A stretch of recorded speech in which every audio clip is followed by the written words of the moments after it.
नमस्कार दोस्तों, आपका स्वागत है। आज की हमारी कहानी है माँ की तीर्थ यात्रा। आज मैं आपके लिए एक ऐसी कहानी लेकर आई हूँ जिसे सुनकर आपको भी आश्चर्य होगा और साथ ही अगर आप ईश्वर में विश्वास रखते हैं तो वह और भी दृढ़ हो जाएगा। कई बार हम ऐसी घटनाएं सुनते या देखते हैं कि वो हमें चमत्कार लगने लगती है, लेकिन उस घटना के पीछे की वजह इतनी खास और मजबूत होती है कि हम उसकी कल्पना भी नहीं कर सकते। आज मैं एक ऐसी ही कहानी प्रस्तुत करना चाहती हूँ। यह कहानी एक बुजुर्ग औरत की है जिसने अपनी सारी जिम्मेदारियाँ बखूबी निभाई और अपनी तीर्थ यात्रा, जो उसका एक अहम सपना था, को पूरा करने के लिए जब किसी ने साथ नहीं दिया तो ऐसा कदम उठाया कि आम इंसान सोच भी नहीं सकता। और ईश्वर ने भी उसे जो दिया वो सचमुच एक चमत्कार ही था। तो आइए सुनते हैं आज की कहानी। अभी अभी मेरी आँख खुली थी। मैं अस्पताल में थी। जब मैं अस्पताल में आई थी तो डॉक्टर ने कहा कि शायद हम आपकी जान नहीं बचा पाएंगे, लेकिन यह देखकर मैं खुश हो गई। मुझे ज़िंदगी मिल गई है, यानी कि भगवान ने मुझ पर मेरी ज़िंदगी उधार दे दी। पर जैसे ही मैंने डॉक्टर की तरफ देखा, मैं हैरान रह गई। डॉक्टर की आंखों में आंसू थे और उसने अपने दोनों हाथों में कोई चीज़ उठा रखी थी। मैंने कहा कि यह क्या है, जबकि मैं समझ गई थी और मेरे भी हाथ पांव कांपने लगे थे। कहने लगी कि आपके ऑपरेशन के समय यह चीज़ हमें आपके अंदर से मिली है, लेकिन लगता है कि मैं कोई सपना देख रही थी। मैंने अपने आप को झटका दिया ताकि मैं अपने से सपने से बाहर आ सकूं, लेकिन यह कोई सपना नहीं था, यह तो हकीकत थी। मैंने कहा, ऐसा कैसे हो सकता है? डॉक्टर ने कहा कि ऐसा ही हुआ है। और मैंने उस चीज़ की तरफ देखा और उसे अपने दोनों हाथों में पकड़ लिया, क्योंकि मुझे पता था कि अब मेरी ज़िंदगी बदलने वाली है। पर मैं अपनी पूरी ज़िंदगी लगाकर भी शायद इस चीज़ को हासिल नहीं कर सकती थी जो आज मुझे मिल गई। मेरी कहानी सुनकर आप लोग हैरान रह जाएंगे, सोचने पर मजबूर हो जाएंगे कि शायद ऐसा ना होता, लेकिन मैं आप लोगों को अपनी कहानी पूरे विस्तार से सुनाऊंगी। मेरा नाम सावित्री है और मैंने ज़िंदगी की राहों में बहुत से उतार चढ़ाव देखे हैं, मगर एक सपना हमेशा मेरे दिल में जिंदा रहा है। मैं सारे तीर्थ घूमना और भगवान के दर्शन करना चाहती थी।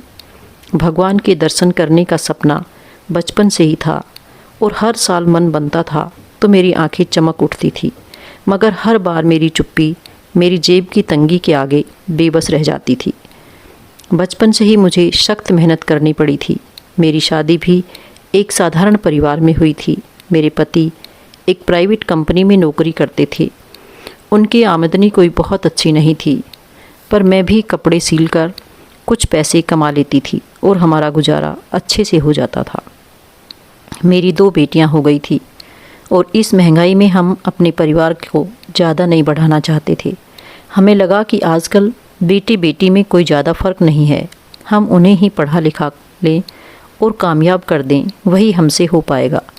मेरी बेटियां बहुत ही सुंदर और आकर्षक थी, साथ ही वो पढ़ाई में भी बहुत अच्छी थी। हम बहुत खुश थे और खुशी खुशी अपना जीवन व्यतीत कर रहे थे। हमने मिलकर सपना देखा था कि बेटियों की शादी करके हम सारे तीर्थ करेंगे। हम लोग 12 ज्योतिर्लिंग के दर्शन करना चाहते थे, लेकिन कहते हैं ना कि जो हम सोचते हैं वैसा होता नहीं है। और एक दिन अचानक मेरे पति को हार्ट अटैक आया और वे हमेशा के लिए हमें छोड़कर चले गए। मेरी तो जैसे दुनिया ही उजड़ गई, सारे सपने धरे रह गए और मेरी बेटियां भी सन्न रह गई। वो तो छोटी बच्चियां थीं, अभी उनकी समझ में कुछ भी नहीं आ रहा था। मैंने उनको समझाया कि भगवान सब ठीक करेंगे। मैंने अपने बच्चों को अच्छी शिक्षा दिलवाई और उनकी शादियों के लिए दिन रात मेहनत की। लोगों के कपड़े सिलने के साथ साथ मैंने कुछ घरों में खाना बनाने का काम भी शुरू कर दिया। घरों में काम करके अपनी बेटियों की शादियां की, उनकी खुशियों में अपना सुकून तलाश किया। मेरी बेटियों की मेरी खुशी थी और मैंने अपनी ज़िंदगी की सारी जमा पूंजी उनकी खुशियों पर लुटा दी थी। अब जबकि मेरी बेटी अपनी ज़िंदगी में खुश थी, मैं घर में अकेली रह गई थी और मेरी उम्र बढ़ चुकी थी। अब मैं हर दिन उसी ख्याल में डूबी रहती कि अगर मैं भगवान के दर्शन ना कर सकी तो मेरा यह सपना कभी भी पूरा नहीं होगा। मैंने अपनी ज़िंदगी में बहुत सारे बलिदान दिए, लेकिन इस साल मुझे कुछ भी करके सोमनाथ जाना था। भगवान ने मेरी मेहनत से मुझे बहुत कुछ दिया था, मगर सोमनाथ के दर्शन की इच्छा मेरे दिल में चिपक कर रह गई। हर दिन मैं प्रार्थना करती, भगवान से प्रेयर करती कि मेरे लिए एक मौका ज़रूर दें। कभी कभी सोचती कि शायद कोई मुझसे तरस खाकर अपने साथ सोमनाथ के दर्शन करवाए, लेकिन जब मैं अपनी हालात को देखती तो यह समझती कि मुझे खुद ही कुछ करना होगा। मैंने सोचा कि मैं अपने हाथों से कुछ काम करके ही अपना सपना पूरा कर सकती हूँ। तो मैं घरों में खाना पकाने के साथ साथ लोगों के बच्चों को पढ़ाने लगी। थोड़ी बहुत कमाई बढ़ गई थी, मगर इतने पैसे नहीं थे कि मैं तीर्थ यात्रा कर पाती। पर अपने दिल में तय कर लिया कि सपना तो मैं ज़रूर पूरा करके रहूँगी। जब से ही मैं अपने सपने को हकीकत में बदलने की कोशिश शुरू की तो मेरे पास थोड़े बहुत पैसे तो थे, मगर यह काफ़ी नहीं था। मैंने सोचा कि अगर मैं अपनी कमाई के कुछ हिस्सों के साथ अपनी बचत को मिला दूं, तो शायद मुझे सारी तीर्थ यात्रा करने के लिए और पैसों की ज़रूरत ना पड़े। ये सोचकर मैं जिस घर में काम करती थी उस मालकिन से बाकी पैसे मांगने का फ़ैसला किया। एक दिन मैंने उस औरत से कहा कि मुझे सारे तीर्थ यात्रा करना है और मेरे पास पैसे कम हैं। अगर आप कुछ पैसे मुझे उधार दे दो तो मैं अपनी इच्छा पूरी कर सकूंगी। लेकिन उसका जवाब मेरी उम्मीद से बिल्कुल अलग था। वह मुझे देखकर हंसने लगी और कहा कि क्या तुम लोगों के लिए पैसे कमाते हैं और मुझे तुम्हें पैसे देने की क्या ज़रूरत है? तुम गरीब लोग जब किसी के घर में काम करती हो तो समझती हो ये सारे पैसे हमारे लिए कमा रहे हैं। जब दिल किया मांग लिया। ऐसा नहीं होता। उसकी बातों ने मेरे दिल को बहुत चोट पहुंचाई। मुझे ऐसे लगा जैसे मेरी सारी मेहनत का मजाक उड़ाया गया हो। मेरी आंखों में आंसू आ गए और मुझे अपने आप पर अफसोस होने लगा। जब मैं अपने घर पहुंची तो मेरी बेटियों ने मुझे देखा। उन्होंने मेरा चेहरा देखकर मुझसे पूछा कि क्या हुआ माँ? मैंने उन्हें सारी बात बता दी। मेरी बेटियों ने मेरी बातें सुनकर कहा कि मम्मी, भगवान के दर्शन के लिए वहाँ जाने की क्या ज़रूरत है? जब आपके पास पैसे नहीं हैं तो ना जाओ। भगवान ये तो नहीं कहता कि पैसे नहीं हो तो भी मेरे दर्शन के लिए आओ। कोई ज़रूरत नहीं है जाने की, आराम करो। सारी ज़िंदगी तो काम करती रही हो। अब आपके सारे खर्चे ख़त्म हो गए हैं तो आपने अपने सिर पर एक नया खर्चा डाल दिया है। इधर उधर से पैसे मांगती फिर रही हो। अगर यह बात हमारी ससुराल में पहुंच गई तो वे लोग भी हमें बातें सुनाएंगे। मेरी बेटियों की इस बात की कोई परवाह नहीं थी कि हमारी माँ का एक सपना है। जिस माँ ने हमारे सारे सपने पूरे करवाए, अब अगर वह अपनी मर्जी से अपनी इच्छा पूरी करना चाहती है तो हम उसका हौसला भी तो बढ़ा सकते हैं। अगर पैसों से मदद नहीं भी कर सकते तो हिम्मत दे सकते हैं। लेकिन वह तो सीधा कह रही थी कि यह सब करने की क्या ज़रूरत है। मैंने कहा कि क्या इस बात से तुम लोगों को अपनी ससुराल में इज्जत कम हो जाएगी? तुम्हारी माँ कोई बुरा काम नहीं कर रही है, वह सिर्फ भगवान के दर्शन के लिए जाना चाहती है। तो मेरी बेटी ने कहा, माँ, मेरी ससुराल वाले कहेंगे तुम्हारी माँ के पास तो बहुत पैसा है। फिर वह लोग अलग अलग फरमाइशें भी करेंगे कि माँ के घर गई हो तो उन्हें कहो कि मुझे यह दे वह दे। आप क्यों हमें मुश्किल में डालना चाहती हैं? उनको तो नहीं पता ना हमारे घर के हालात। हम मना करेंगी तो वह यही कहेंगे कि लाना नहीं चाहती। मैंने कहा कि प्रार्थना करो कि मेरा वहाँ जाने का इंतज़ाम हो जाए। अगर वहाँ जाने का इंतज़ाम हो गया तो उन सब के लिए कुछ ना कुछ ले आऊँगी। अपनी बेटियों को घर बुलाया था कि थोड़ी बहुत मदद कर दे, मिलजुल कर थोड़ी बहुत सब मदद कर दो। लेकिन उन्होंने तो कह दिया कि जाने की ही ज़रूरत नहीं है। जिनके घर काम करती थी उन्होंने भी मना कर दिया। अब ऐसा कोई नहीं था जिससे मदद मांग सकती थी। कुछ और लोग थे, लेकिन उन्होंने भी आगे से अपनी मजबूरी का रोना शुरू कर दिया। उन लोगों ने भी मुझे मना कर दिया।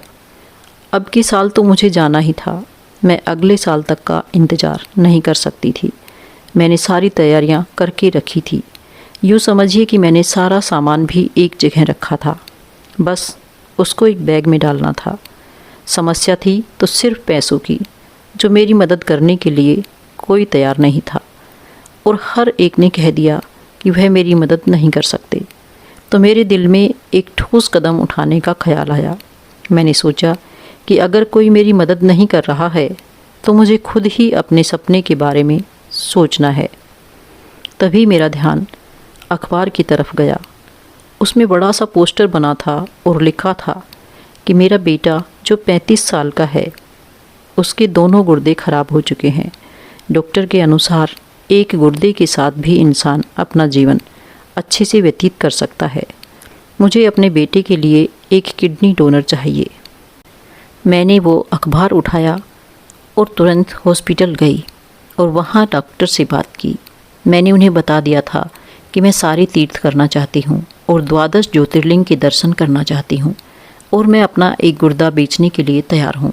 डॉक्टर ने मेरी हालत को देखा, मुझे समझाया कि यह खतरनाक फैसला है, मगर मेरे दिल ने मुझे इस कदर परेशान कर दिया और भगवान के दर्शन के लिए मुझे इतना बेचैन कर दिया कि अब मुझे कुछ भी नहीं सूझ रहा था। फिर मुझे मेरे भगवान ने हिम्मत दिया और फिर डॉक्टर ने समझाया कि यह सब कुछ इतना आसान नहीं है। मैंने कहा कि किसी तरह आप यह सब कुछ आसान बनाओ और मुझे और ज़्यादा पैसे नहीं चाहिए, बस तीर्थ यात्रा करने तक का पैसा मुझे दे दो, बाकी आप रख लो। उन्होंने कहा कि यह तो तुम्हारी समस्या है, चलिए ठीक है, करते हैं कुछ। वे लोग भी मान गए। गुर्दा इतने सस्ते में तो नहीं बिकता, लेकिन मैंने आधे पैसे उन्हें ही देने की बात की थी, तभी तो वह यह सब कुछ करने के लिए मान गए। बस मुझे इतने ही पैसे मिलने वाले थे कि मेरी तीर्थ यात्रा आराम से हो जाए और मैं 12 ज्योतिर्लिंग के दर्शन कर पाऊँ। मेरे ऑपरेशन के बाद मुझे पैसे मिल गए, लेकिन उन्होंने मुझे यह भी कहा कि मेरी हालत अभी बहुत ख़राब है, मुझे आराम करना चाहिए।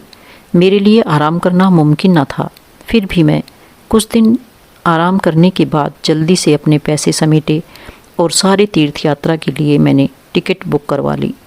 मुझे पता चला कि मेरी एक दोस्त की पूरी फैमिली तीर्थ यात्रा पर जा रहे हैं।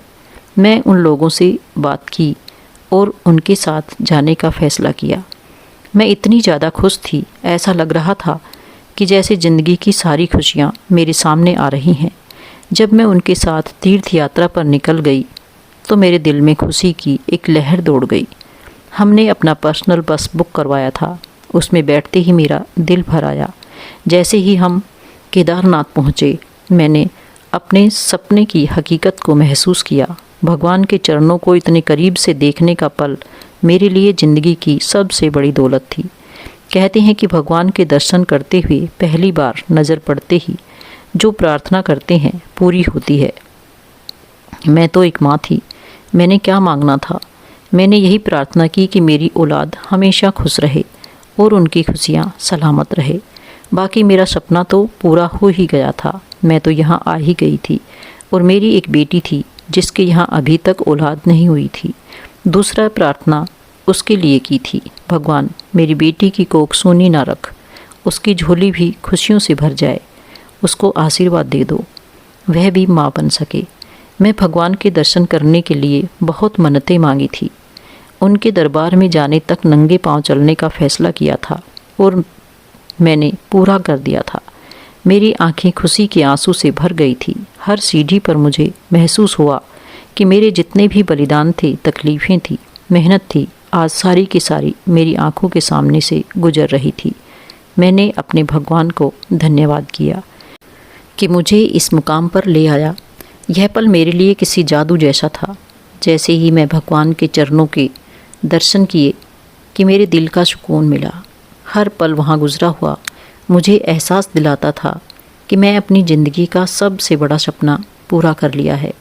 मेरे दिल में एक अजीब सा सुकून था, जैसे दुनिया की मुश्किलें दूर हो गई हों। यह मेरी ज़िंदगी की सबसे बड़ी कामयाबी थी और अब मैं जानती थी कि मेरे सपने का मीनिंग मेरे द्वारा किए गए मेहनत की बदौलत ही मुमकिन हुआ था। अब मुझे महसूस हुआ कि मैंने जो फ़ैसला अपने लिए किया था वह इतना भी बुरा ना था। भगवान के दर्शन करने के लिए तो मैं कुछ भी कर सकती थी, तो फिर यह फ़ैसला तो उसके सामने कुछ भी नहीं था। कहते हैं ना कि किसी चीज़ को करने की चाह ही डिसाइड करती है कि आप किस हद तक जा सकते हैं। अगर मैं किसी को यह बात बताती तो शायद वह मुझे बातें ही सुनाता, कहता कि इतना सब करने की क्या ज़रूरत थी। अगर तुम्हारी किस्मत में होगा तो भगवान बुलाएंगे। लेकिन अब किस्मत में था तभी तो मैं यहाँ खड़ी थी। जब मैं अपने सपने को हकीकत में बदल रहा था, भगवान के दर्शन करके मेरे दिल में एक अजीब सी खुशी थी। वह सुकून था। लेकिन अचानक मेरे मोबाइल की घंटी बजी। जब मैंने कॉल उठाई तो मेरी बेटियों की आवाज़ सुनाई दी। लेकिन इस बार उनकी आवाज़ में एक अजीब सी परेशानी थी। मम्मी, कहाँ हैं आप? मेरी एक बेटी ने पूछा। मैंने बताया कि मैं यहाँ तीर्थ यात्रा करने आई हूँ और मेरी खुशी का कोई ठिकाना न था। मगर उनकी अगली बात ने ही मेरे दिल पर चोट मार दी। उन्होंने कहा कि अगर आपके पास इतने पैसे थे कि तीर्थ यात्रा पर निकल गई हैं तो कुछ पैसे हमें भी दे देती। हमारी ससुराल वाले कह रहे थे कि आपने पूरा सामान नहीं बनाया। यह सुनकर मेरे दिल को बहुत दुख हुआ। मैंने अपनी बेटियों के लिए जितना मुमकिन हो सका सब कुछ किया था। मैंने उनकी शादियां करने के लिए अपनी सारी जमा पूंजी लगा दी थी। लेकिन यह बात सुनकर मुझे महसूस हुआ कि बेटियों के ससुराल वाले किस तरह से बेरहम थे। मेरी इतनी मेहनत की कदर किए बिना कितनी बातें बना रहे थे। मैंने अपनी बेटियों से कहा था कि तुम लोग उनके सामने क्यों नहीं बोलती कि हमारी माँ के पास ज़्यादा पैसे नहीं हैं, हम लोग गरीब हैं और अनाथ हैं, और आप लोग क्यों कहते हैं कि हमें दहेज चाहिए। आप उनके सामने अपनी हकीकत क्यों नहीं बताती हैं। मैं जानती थी कि मैं ज़िंदगी की सारी ताकत उनकी खुशियों पर लगा दी थी, और अब जब मैंने अपना सपना पूरा किया तो उन्हें इस बात की खुशी होने की बजाय उल्टा दुख था। मुझे अपनी मुश्किलों का सामना करना पड़ रहा था। मैंने सोचा, ये कैसी सोच है कि मेरी बेटियां मुझ पर दबाव डालने के लिए ससुराल वालों के सामने नहीं बोलती हैं। मैंने अपनी बेटियों से कहा, यह सब कुछ समझने की ज़रूरत है। मैंने अपनी तरफ से हर मुमकिन कोशिश की है, और हमारे पास जो कुछ भी है वह भगवान से लो लगाने से मिला है। हमें कभी भी अपनी कमजोरी को छुपाना नहीं चाहिए। मैं जानती थी कि मेरे भगवान ने मुझे यहाँ तक पहुँचाया है। मैं अपनी बेटियों की खुशियों के लिए हर मुमकिन कोशिश कर रही थी। बेटी को जब थोड़ा बहुत अकल की बातें बताई तो उसने फ़ोन बंद कर दिया। वह शायद घर भी गई थी मुझसे मिलने के लिए, क्योंकि उसको पैसे की ज़रूरत थी। जब मैं भगवान के दर्शन कर रही थी तो मेरे पूरे बदन में दर्द की एक टीस उठने लगी थी। मैंने भी जल्दबाजी में एक बड़ा ऑपरेशन करवाया था और मेरी हालात पूरी तरह से ठीक नहीं थे। मेरी तकलीफ़ बढ़ती जा रही थी, लेकिन मेरे दिल में एक अजीब सिहरन सी पैदा हो रही थी। भगवान ने अपनी शक्ति से मुझे सेहत दी, और मैंने यह सोचा कि मुझे अपने सपने के लिए यह सब कुछ बर्दाश्त करना है। हर बार जब मैं अपने भगवान के सामने आती तो मुझे एहसास हुआ कि मेरी सारे दुख दर्द ख़त्म हो रहे हैं। भगवान के आशीर्वाद ने मेरी सारी तकलीफ़ें दूर कर दी, और मैंने अपनी तीर्थ यात्रा पूरा किया। जब मैं वापस अपने घर लौटी तो मुझे कोई मिलने के लिए नहीं आया। मेरे आसपास के सभी लोगों ने मुझे नज़रअंदाज कर दिया। सबको इस बात पर गुस्सा था कि मैंने पैसे बर्बाद करके तीर्थ यात्रा किया है। उनका कहना था कि मुझे अपनी बेटियों की ज़रूरत के बारे में सोचना चाहिए था, उन्हें कुछ पैसे देने चाहिए थे, और यह सुनकर मेरे दिल को बड़ा दुख हुआ था। मैंने अपनी बेटियों के लिए इतनी मेहनत की, और अब जब मैं अपना सपना पूरा कर लिया तो मुझे इस तरह की बातों का सामना करना पड़ा। मुझे एहसास हुआ कि लोगों ने मुझे समझने की कोशिश नहीं की। क्या तीर्थ यात्रा करना मेरे लिए एक जायज़ सपना नहीं था? मैं भगवान के दर्शन करने की इच्छा की और अपनी मेहनत से ये पूरा किया। मैंने खुद से कहा, और मैंने जो कुछ किया वह अपने भगवान को खुश करने के लिए किया था। भगवान के दर्शन करने की इच्छा कोई गलत काम नहीं है। यह सोच मेरे दिल को सुकून देती थी। मुझे अपनी खुशियों का एहसास था। मैं अपने सपनों को पूरा करके खुशी महसूस कर रही थी। मेरे दिल में भी सुकून था कि मैंने अपनी ज़िंदगी की सबसे बड़ी कामयाबी हासिल की है। मैंने अपने भगवान का धन्यवाद किया। उसने मुझे यह मौका दिया, और मैं हमेशा उसके चरणों की सेवा करती रहूँगी। तीर्थ यात्रा करना हमारे समाज में एक बहुत ही शुभ काम माना जाता है।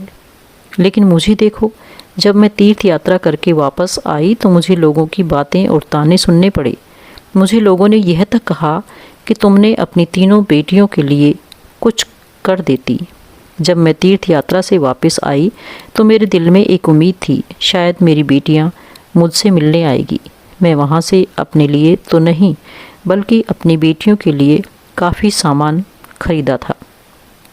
मुझे उम्मीद थी कि उन्हें मेरी मेहनत का कुछ एहसास होगा, लेकिन जब वह मुझसे मिलने नहीं आई तो मैं खुद ही उनके घर जाने का फ़ैसला किया। जब मैं उनके घर पहुंची तो मैंने सामान को उनके कमरे में रखा। सामान में मंदिर से लाए हुए प्रसाद थे और उनके लिए कुछ कपड़े भी थे जो मैं सोमनाथ से लाई थी। मुझे उम्मीद थी कि उन्हें यह पसंद आएंगे, मगर जब मैं उनसे बात करने की कोशिश की तो वह मुझसे दूरी बना रही थी। उन्होंने सामान तो ले लिया, लेकिन उसके साथ मुझे ढेर सारी बातें भी सुनाई। उनकी बातों में बहुत सारी शिकायतें थी जो मेरे दिल को बहुत ठेस पहुंचा रही थी। आपने हमसे बात करने की कोशिश नहीं की, हम यहाँ आपका इंतज़ार कर रहे थे और आप तीर्थ यात्रा पर चली गई थी। उनकी इन बातों ने मेरे दिल में कड़वाहट भर दी। मैंने अपनी ज़िंदगी का सबसे बड़ी खुशी के लिए खुद को कुर्बान कर दिया था और वह मुझे इस तरह से समझा रही थी।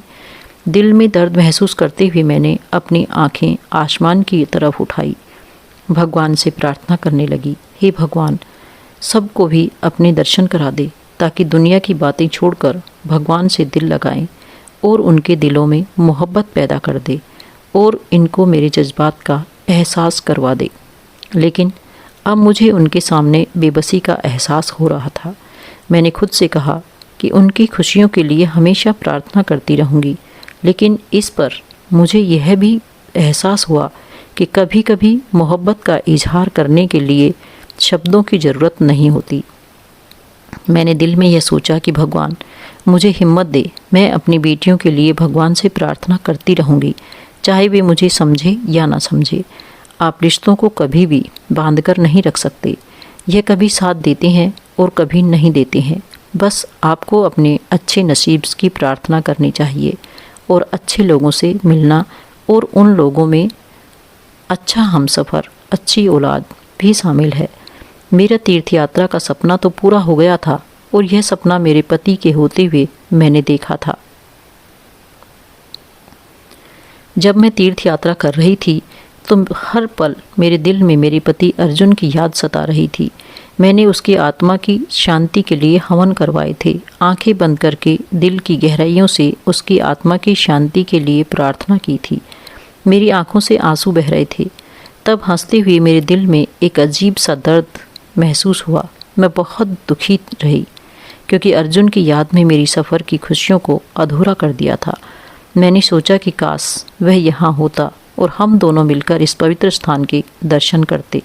लेकिन जब मैं वापस आई तो मेरे पेट में अजीब सा दर्द होने लगा। यह दर्द खास तौर पर मेरे पेट के बीच में महसूस हो रहा था। कभी कभी मुझे लगता कि यह दर्द मेरे गुर्दे की तरफ है। मेरी तबीयत बराबर बिगड़ती जा रही थी और मैंने खुद को तसल्ली दी कि शायद यह दर्द ऑपरेशन के बाद आराम ना करने की वजह से है। मैंने कोशिश की कि मैं अपने कामों में बिजी रहूं, लेकिन दर्द ने मुझे अकेला छोड़ने का नाम नहीं लिया। दर्द इतना बढ़ने लगा कि मैं रात भर जागने लगी और मुझे सोना तक नसीब ना हुआ और हर पल मेरी हालत बिगड़ती जा रही थी। मैंने सोचा कि शायद कुछ वक्त आराम करने से यह दर्द ख़त्म हो जाएगा, लेकिन दर्द की लहर ने मुझे बेहाल कर दिया। मेरे जिस्म का हर हिस्सा मेरे लिए एक बोझ बन गया और मैंने अपने आप को बहुत कमज़ोर महसूस करना शुरू कर दिया। मुझे डॉक्टर के पास जाने की ज़रूरत महसूस हो रही थी, लेकिन मैं जानती थी कि मेरे पास इतने पैसे नहीं हैं कि मैं इलाज करवा सकूं। मेरे दिल में बेबसी का एक एहसास बढ़ता जा रहा था। मैंने सोचा कि क्या मैं इतनी मेहनत करके भगवान का दर्शन कर सकती हूँ, लेकिन अब अपनी सेहत का ख्याल रखने के लिए पैसे नहीं हैं। यह सोच मेरे दिमाग में घूमती रही और मैं भगवान से प्रार्थना करती रही, भगवान मेरी सेहत ठीक कर दे। मैं किसी सरकारी अस्पताल में तो जा सकती थी, लेकिन मेरा दर्द बहुत ही ज़्यादा था, तो वहाँ जाने से फ़ायदा नहीं होने वाला था। मुझे किसी अच्छे सर्जन को दिखाने की ज़रूरत थी। जिसे मैं यह बता सकती थी कि अभी मेरी इतनी बड़ी सर्जरी हुई थी और मैंने आराम भी नहीं किया। मेरे दर्द का यह सिलसिला मेरी आत्मा को भी कमज़ोर कर रहा था। मैं चाहती थी कि मैं अपनी बेटियों के लिए मजबूत रहूं, लेकिन मेरे अंदर की तकलीफ़ ने मुझे बहुत हद तक मायूस कर दिया था। मैं भगवान से प्रार्थना करती रही कि मुझे इस मुश्किल वक्त में हिम्मत दे। मेरा दर्द मेरी बहुत परीक्षा ले रहा था और मैंने सोचा कि मैं हार नहीं मानूंगी, चाहे हालात जितने ही ख़राब क्यों ना हो। दर्द ने मुझे अपने शिकंजे में जकड़ लिया और मैंने समझ लिया कि मुझे अस्पताल जाना ही पड़ेगा। लेकिन जब मैंने अपनी बेटियों को बताया तो बहुत मायूस हुई। उन्होंने कहा कि आप खुद ही तो बिना आराम किए घूमने चली गई थी, अब हम क्या करें। उनकी बातें मेरे दिल को चोट पहुंचा रही थी।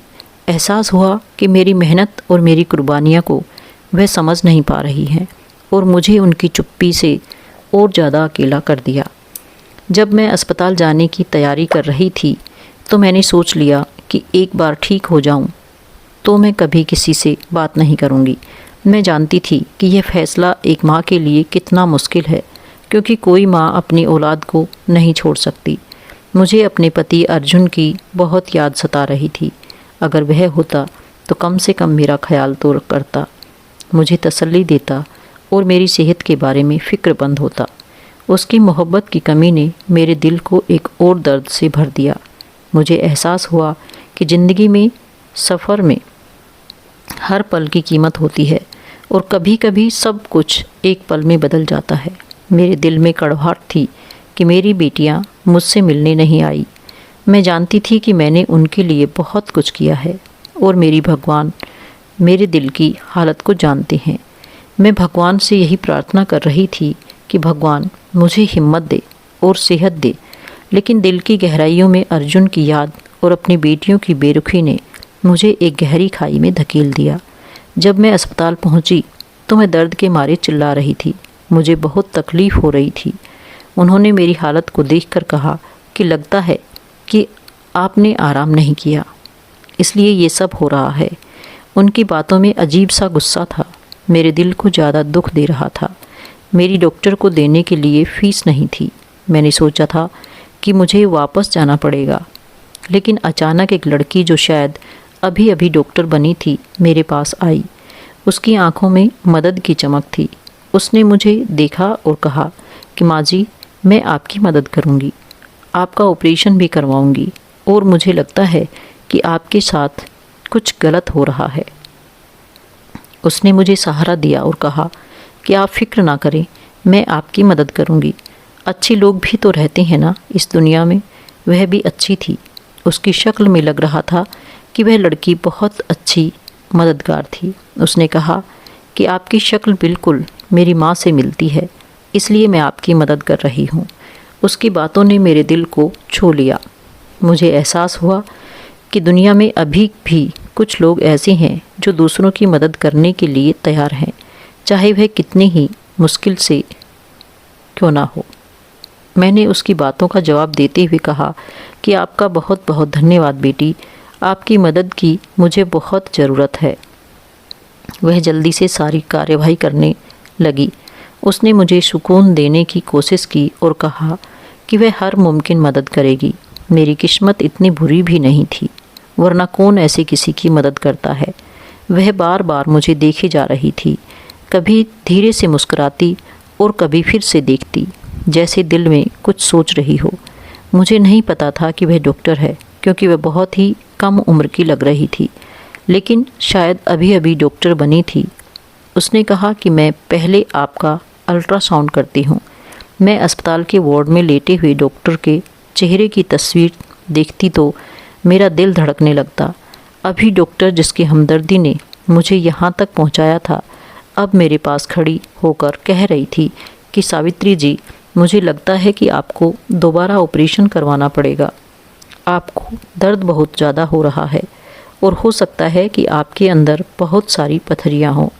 ऐसा लगता है कि जैसे फिर मेरे साथ जो भी समस्या थी, यह सब देखकर थोड़ा घबरा गई, लेकिन अपने आप को संभाल कर मुझे कहने लगी, अभी तो आपका ऑपरेशन हुआ था, अब दोबारा से ऑपरेशन होना कोई ऐसी बात तो नहीं थी कि मैं कहती कि हाँ ठीक, मुझे कोई समस्या नहीं है, कर दो ऑपरेशन।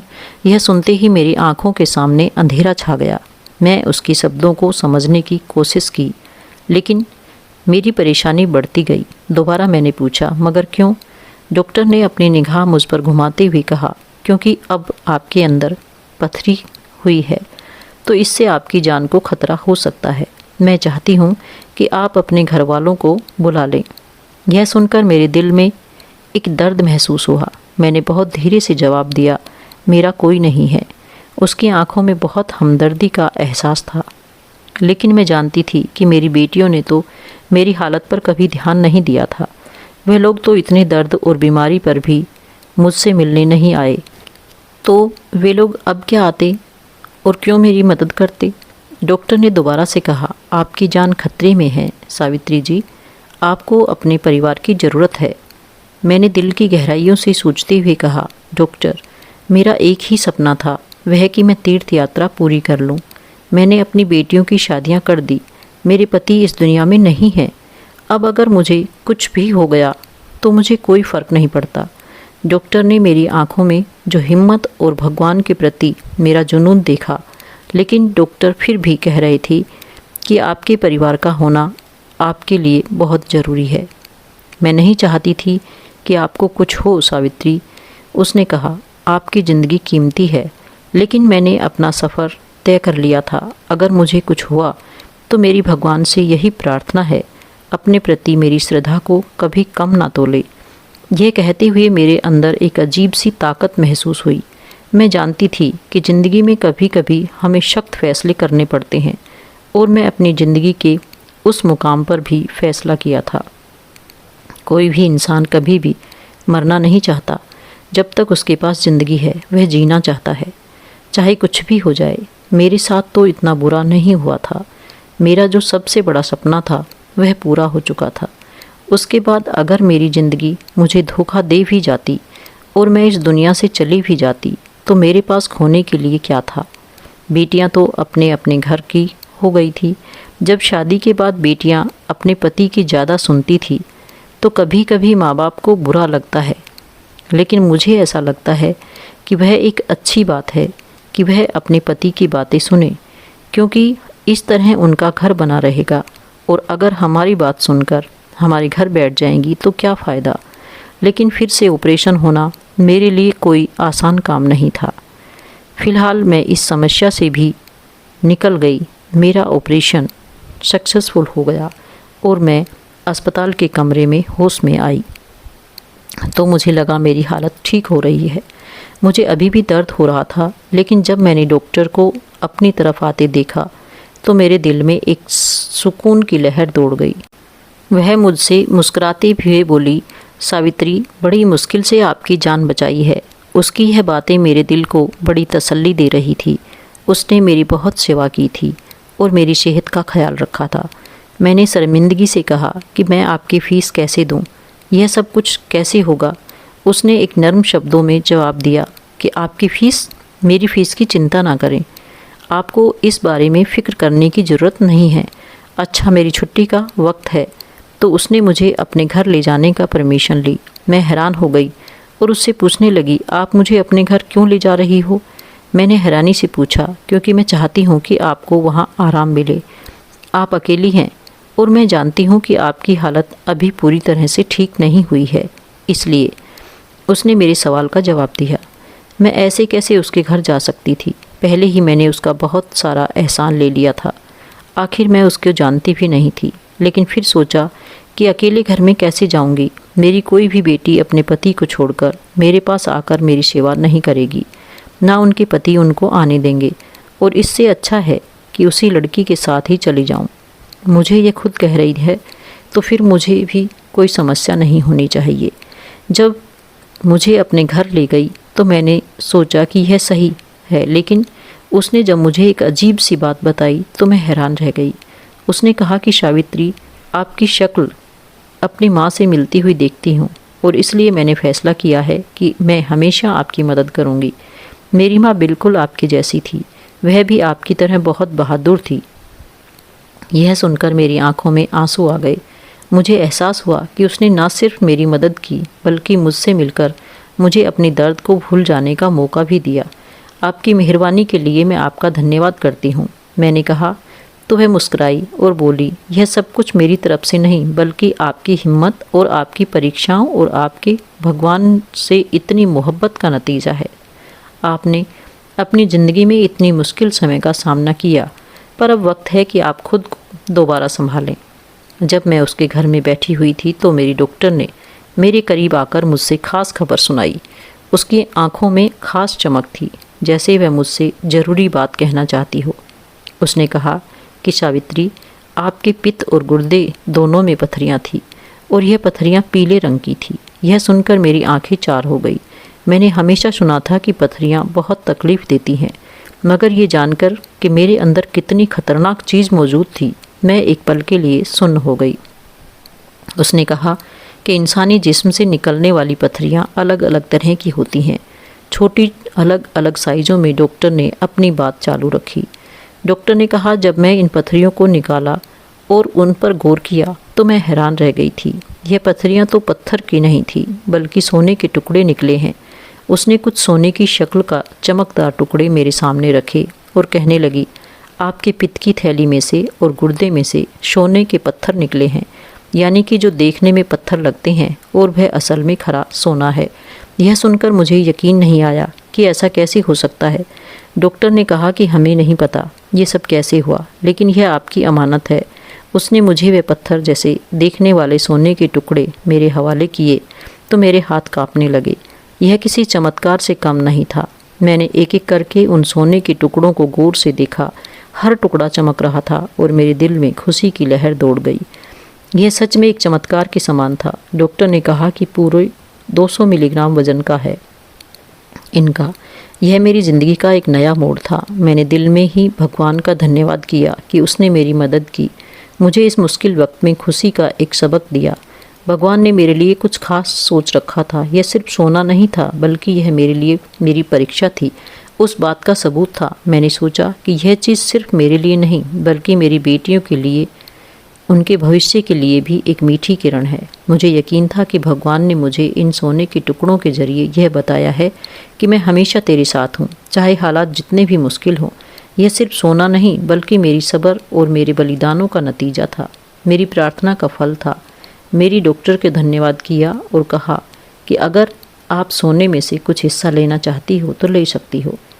मैं चाहती थी कि मेरी ज़िंदगी की इस नई खुशी में वह भी शामिल हो, लेकिन उसने मुस्कुराकर कहा कि नहीं सावित्री, आपकी जान बच गई है, काफ़ी है। वह कहने लगी कि मेरे लिए आपकी जान बचाना भी एक बहुत बड़ा चैलेंज था, लेकिन भगवान ने मेरी लाज रख ली। इसकी बातों ने मुझे एक अजीब सी हिम्मत दी। मैंने दिल से अपने भगवान का धन्यवाद किया। उसने मुझे एक और मौका दिया। थोड़े दिनों के आराम के बाद मैं अपने घर की तरफ आ गई। मैंने उस लड़की का बहुत धन्यवाद किया। वह तो मुझे जाने की नहीं देना चाहती थी, लेकिन मैंने कहा कि मैं उसका और ज़्यादा फ़ायदा नहीं उठा सकती हूँ। उसने कहा कि आपकी सेवा करके मुझे ऐसा लगा जैसे मैंने अपनी माँ की सेवा की, क्योंकि मेरी माँ हमेशा मुझे कामयाब होते देखना चाहती थी। उन्होंने अपना सोना भेजकर मुझे डॉक्टर बनाया था और वह कहती थी कि जब तू डॉक्टर बनकर काला कोट पहनकर घर से निकल कर आएगी तब तक मैं तुझे देखती रहूँगी, जब तक तू मेरी आँखों से ओझल नहीं हो जाती। लेकिन किस्मत बड़ी बुरी है आंटी। मैं जैसे ही कामयाब हो गई तो मुझे पता चला कि मेरी माँ इस दुनिया से जा चुकी थी। उसकी तबीयत बहुत ज़्यादा ख़राब थी।